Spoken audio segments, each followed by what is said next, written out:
तो महादेव की विष्णु राज की सारी प्रॉपर्टी महादेव ने अपने नाम क्यों करा लिया। जो 4 व्हीलर गाड़ी थी विष्णु राज की, उसको भी अपने नाम कराया। और विष्णु राज की जो सारी प्रॉपर्टी वो मतलब कि महादेव ने हड़प लिया है। और युवराज अब क्या करेगा, कुछ भी उसके घर में नहीं बचा है, सब कुछ महादेव ने अपने नाम करवा लिया है। तो हेलो गाइज, राधे राधे, कैसे हैं आप लोग। आशा करती हूँ कि आप लोग जहाँ पर भी होंगे स्वस्थ होंगे, मस्त होंगे, अपने अपने कामों में व्यस्त होंगे। तो गाइज वीडियो में बने रहिएगा, स्किप नहीं करिएगा। ये क्या मामला जो कि कहते हैं, कुछ लोग अफवाह उड़ा रहे हैं कि विष्णु की 4 व्हीलर गाड़ी और उसकी सारी प्रॉपर्टी महादेव ने अपने नाम करा लिया है क्या नहीं है। तो इसकी हम पूरी सच्चाई आप लोगों को इस वीडियो के माध्यम से दे रहे हैं। और वीडियो स्किप नहीं करेंगे, स्किप करेंगे तो आपको समझ में नहीं आएगा, ठीक है। क्या सही है क्या गलत है दोस्तों, मुझे जो कि सही ही जानकारी मैं आप लोगों को दूंगी, क्योंकि मैं भी उन्हीं की अगल बगल की ही हूँ, कहीं बाहर की नहीं हूँ। तो पूरा रियलिटी जानकारी आप लोगों को दे रही हूँ, ठीक है। और वीडियो को बनाने से पहले मैं बोल दे रही हूँ कि आप लोगों को ये वीडियो किसी को दिल को ठेस पहुँचाने के लिए नहीं बना रहे हैं। किसी को दिल को ठेस पहुँचे तो आप लोग माफ़ करना, क्योंकि युवराज भी एक बेटा है, छोटा अनाथ बच्चा, वो सभी का बच्चा हो सकता है। ये ऐसा नहीं है कि उसकी कोई है कि सभी लोग मदद करते हैं। तो सभी का माँ है, सभी उसकी माँ है और सभी का वो बेटा है। तो दोस्तों बहुत लोग अफवाह उड़ा रहे हैं कि युवराज की जो 4 पहिया गाड़ी है उसको अपने नाम महादेव करा लिया है, और जो प्रॉपर्टी है उसको महादेव सब अपने नाम करा लिया है। देखिए, इसमें जो रियल है, जो सच्चाई ये है कि महादेव ने अपने नाम गाड़ी तो नहीं करवाया है, लेकिन उसकी सच्चाई क्या है हम बता दे रहे हैं। कहते हैं, कुछ लोग कहते हैं अपने नाम करा लिया ये युवराज की गाड़ी तो युवराज को देना चाहिए। इससे क्यों चलता है, महादेव क्यों चलता है। तो भाई देखिए, विष्णु राज जब गया है ना, तो वो गाड़ी क्या थी, लोन पर थी, ठीक है। और उसकी किस्त जो है ना, पूरा भरपाई कौन किया, महादेव ही तो किए हैं कि कोई दूसरा किया है। अगर महादेव किस्त न भरता उस गाड़ी की तो क्या होता, वो गाड़ी जो है ना चली गई होती, तब फिर युवराज को कहाँ से वो गाड़ी मिलती। युवराज के तो जितना युवराज के नाम से आता था उसका तो उसके नानी मौसी मामा ले लेते थे। जानते को लोग अपना घर मंजिला 2 मंजिला बना के खड़ा किए हैं, ठीक है, अपने नाम बैंक बैलेंस किए हैं, ठीक है ना।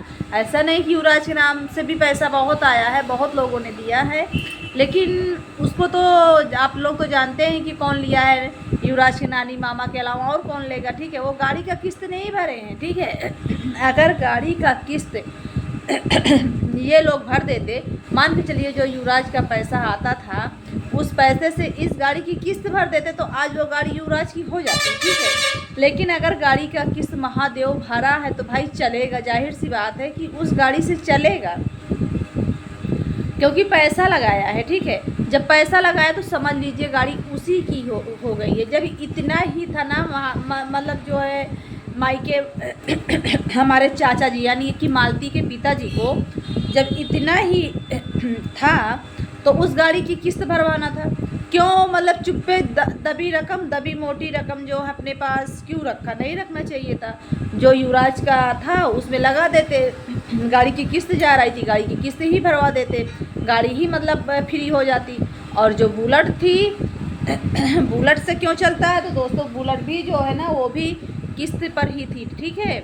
और उसका भी किस्त जो है महादेव ने भरपाई किया है, ठीक है। तो भाई 4 पहिया से भी चलेगा और बुलेट से भी चलेगा। अब पूछो कि कह रहे हैं कि उसकी प्रॉपर्टी का हकदार महादेव नहीं है, क्यों नहीं है भाई। उसका केस कौन लड़ रहा है, उसका केस महादेव लड़ रहा है, ठीक है। पैसा कौन लगाता है, महादेव लगाता है। लेकिन महादेव जानते हैं उसका व्यवहार इतना अच्छा है, मतलब वो इतना उसकी मतलब वो कुछ भी हो जाए अपने भाई को आज भी मानता है। जब तक कोई भी काम करना होता है ना तो अपने बिना भाई के पूछे नहीं करता है, पहले भाई से पूछता है तब उस काम में हाथ लगाता है, ठीक है। क्या महादेव ने घर नहीं बनवाया है, महादेव भी अपना घर बनवाया है, ऐसी बात नहीं है कि महादेव ने घर नहीं बनवाया है। और दूसरी बात, आप लोगों को बता दूं कि कह रहे हैं कि उसके घर में क्यों ना रहे, ठीक है। तो उसके घर में रहने का भी यही कारण है कि उस घर की भी देख रेख वही करता है, ठीक है।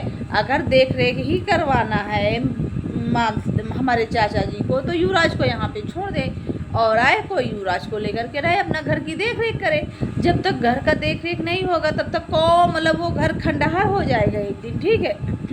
और आप लोगों को मैं बता दूं ना, जिसके ऊपर कर्जा होता है, जिसके ऊपर लोन होता है, जिसको किस्त भरना होता है ना, उससे पूछिए कि वो इंसान पैसे लाता कहाँ से है। और जब किस्त लगाना होता है ना, तब जानते हैं क्या मैं बताऊं, शरीर का पसीना छूट जाता है, ठीक है, कि हमें किस्त लगाना है। बहुत टेंशन होता है कि फला तारीख को किस्त जाना है, ठीक है। और दूसरी बात, आप लोग जानते हैं कि महादेव विष्णुराज को छुड़ाने के लिए हाई कोर्ट तक गया था, ठीक है। हाई कोर्ट की फीस जानते हैं कितनी है? कम से कम 10,000 रुपये लगती है। एक दिन में खर्चा होता है 10-10 हज़ार रुपये हाई कोर्ट में। और जानते हैं जिसके यहाँ केस होता है उससे पूछिए, केस का मुकदमा जब लड़ता है बड़े मतलब ऊपर लेवल पर जब जाता है को मतलब जो है केस, तो उसमें कितना फीस देनी पड़ती है वकील को, ठीक है। बहुत ज़्यादा लगता है। महादेव एड़ी चोटी का जोर लगा दिए थे कि हम विष्णुराज को छुड़ा लेंगे, लेकिन क्या करे, बेचारा नहीं छुड़ा पाया है। बस इसमें बस अब एक ही चारा है कि वो मालती के पिताजी ही मतलब जो है मतलब यानी कि हमारे चाचा जी ही विष्णुराज को छुड़ा सकते हैं और कोई नहीं छुड़ा सकता है। तो उम्मीद भी है कि जो है विष्णुराज अपने व्यवहार से सॉरी दोस्तों, मतलब महादेव अपने व्यवहार से विष्णुराज को छुड़ा लेगा। और बातचीत जारी है, सब कुछ है। बस शर्तें खाली क्या है कि जैसे कि वो निरहुआ बोल रहा था कि जैसे कि पेशी पर जाते हैं तो विष्णुराज कहता है कि अभी भी बहुत एटीट्यूड में रहता है, बहुत उसको घमंड रहता है। चलिए कोई बात नहीं है भाई, देखिए वो अंदर है तो देखकर उसको गुस्सा भी आती होगी कि देखिए हमको किस तरह से आज हमको सब बर्बाद कर दिए हैं। तो साइड में रखते हुए महादेव अपनी जो है बातें जो है पूरी कोशिश कर रहा है मालती के पिताजी से, और उम्मीद भी है कि पूरी तरह से विष्णुराज को छुड़ा के लेकर के आएगा। यहाँ तक कि अब ये भी जानते हैं मालती के पिताजी कि जो भी अब हो रहा है बहुत गलत हो रहा है, ठीक है, बहुत गलत हो रहा है। और युवराज एक दिन जो है ना कहीं का भी नहीं बचेगा, कहीं का भी नहीं बचेगा। मान के चलिए आज सभी लोग उसको क्या देते थे, गिफ्ट वगैरह देते थे, मतलब उसकी मदद करते थे। लेकिन जैसे जैसे पब्लिक को सभी को पता चल गया कि इसका जो भी एक एक पैसा आता है वो रखने वाला कौन होता है, वो उनके मामा दादा मामा मौसी ही खा जाती हैं सब। तो युवराज को कुछ मिलता भी नहीं है, कपड़े भी नहीं मिलते हैं, और मिलता है एक आध जोड़ दे देते हैं और उनकी मौसी उठा ले जाती है अपनी बेटी को पहनाने के लिए। तो इसी तरह की सब बातें पब्लिक में फैल चुकी हैं। तो इस समय मालती को पिताजी को पता चल गया है पूरी तरह से कि बहुत ही ख़राब हो रहा है। जो युवराज के नाम से लोगों के पास आता भी था वो भी नहीं आएगा। तो उम्मीद पूरी है कि विष्णुराज बहुत जल्द आने वाले हैं। और एक बात मैं और बताना चाहती हूँ कि जो विष्णुराज का केस महादेव लड़ रहे थे, देख रहे थे, उसमें उन्होंने अपनी बहुत मतलब जो है बेचारा परेशान हुआ है और बहुत पैसे लगाया है केस में।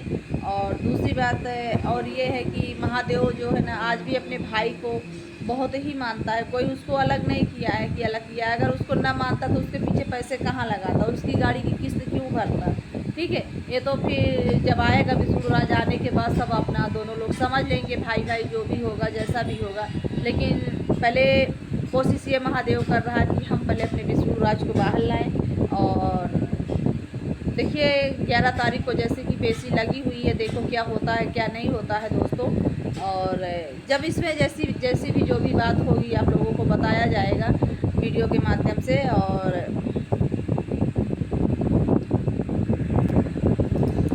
मालती की भी आत्मा इधर उधर भटक रही है, वो भी अपने बच्चे को देख रही। भाई कोई भी माँ हो अपने बच्चे के लिए तो इधर उधर परेशान रहती ही है।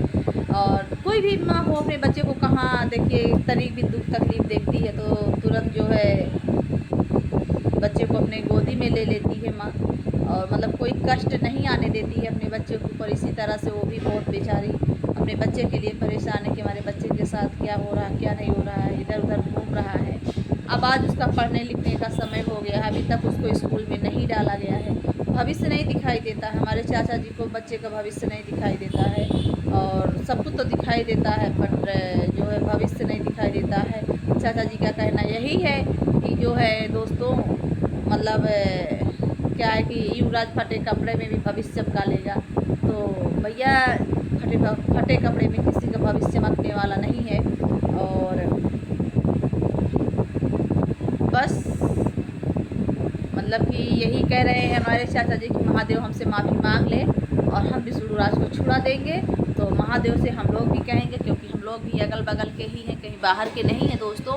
तो महादेव से हम लोग भी बहुत सारी कोशिश जारी किए हैं कि जा करके आप माफ़ी मांग लीजिए, क्योंकि अब हमारा आज 9 तारीख हो गई है ना,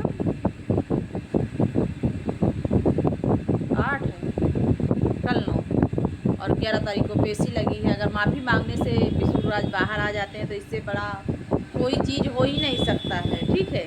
और क्योंकि विष्णु राज बाहर आए और अपने बच्चे का भविष्य देखें, और अब तक विष्णु राज होते और मालती होती ना, तो युवराज का अब तक एडमिशन हो गया होता, युवराज अच्छे से पढ़ाई करते जाते दिखता। आज जो युवराज इधर उधर घूम रहा है, इस तरह ऐसे न रहता।